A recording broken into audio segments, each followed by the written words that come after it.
what this reminds me of though, Albert? This What? track. Heading downhill like this. Last time you and I were heading away, Really? packs, heading downhill, we saw a guy standing off to the side in a bush. Yeah, do a reenactment. We're coming down the hill. We're just like this. Suddenly, and it was, sorry, I should say as well, it was 9 o'clock on a Friday night, so there's no light. All of a sudden, I just pan around with the head torch, and then bing, there's a man just facing a bush away from us. He didn't even say oh hi, I just said, hey mate, how you getting? Yeah, you said, hey mate, how you going? Said, You "Hey, right? yeah, you're right. Just sort of turned around and looked a little bit dazed. And It was like a zombie movie moment. If he was a zombie, it would have made sense. it would have actually made more sense Would have than made him more being sense. a human being, which Yeah. I'm not even sure that he was. So. If he was eating some guts or something, or He was just hanging out, like just in the middle of the bush, not really close to anything.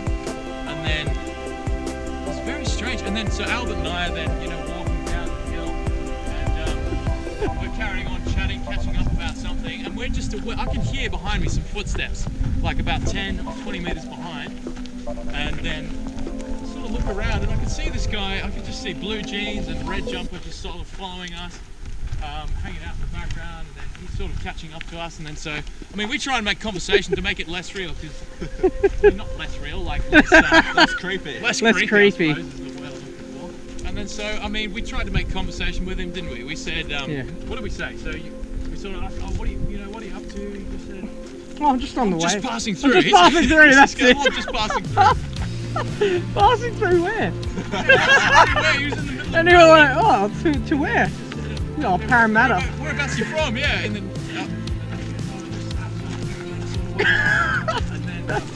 Which is very Albert far. goes, okay, what are you doing out here? You got friends or family around here or something? You go, oh yeah, got family around here. And then that was it. Like there was no way to really. He'd never like. It was like talking to a keep brick going. wall, to be honest. So we just kept walking. We're like, all right, okay, cool, yeah. But then this guy's still following us. It's just behind us. And so we're sort of heading down the hill, and I'm trying to just carry on normal conversation with Albert.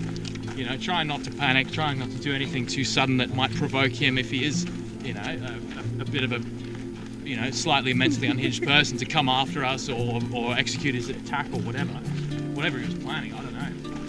And so I'm sort of just trying to like move at a good pace, but not start running, because I don't want to see what happens if I start running. That's a bit terrifying. If he starts running, That is true. then we're in trouble. So Albert kind of starts running ahead, and I'm like, why are you running ahead? He would just sort of run ahead a few meters and then pull back and wait for me to catch up and carry on. This guy was still hanging out like a good 10, 20 meters behind. We're just sort of trying to make conversation. Get to the very bottom of the hill down to the creek, and then I say to Albert, okay, right, we just got to gut it here. And so we just take off. That was good. Starting to follow the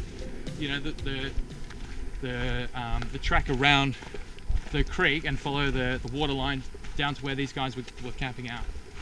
And as soon as we started to do that, we started sort of running and walking at the same time. Like we're just trying to go as quick as we could. I said to Albert, mate, you gotta stay on my tail. We gotta get away from this guy. And he was still following us. He took a left turn and decided to follow us as well. And I could sort of see a phone light in the background, which was him sort of getting further and further behind, but still following us. It was kind of terrifying because I just didn't know what to do with that sort of information.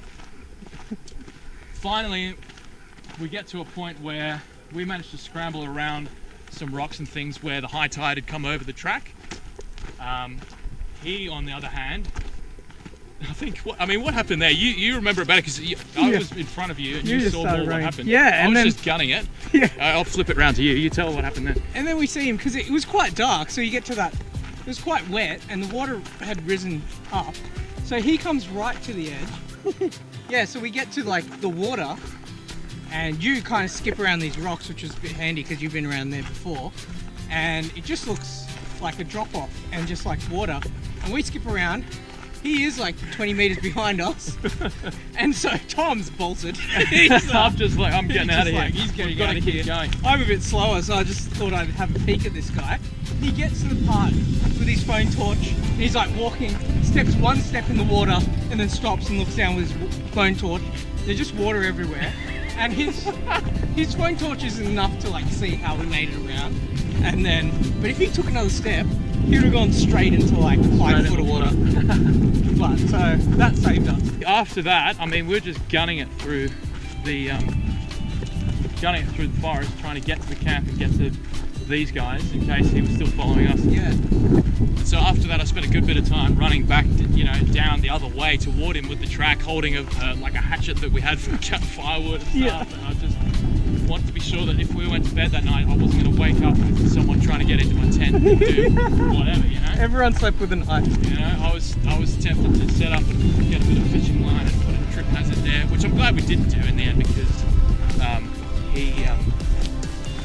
some runners came through in the morning into our camp, which would have actually tripped them and hurt them. So that was good.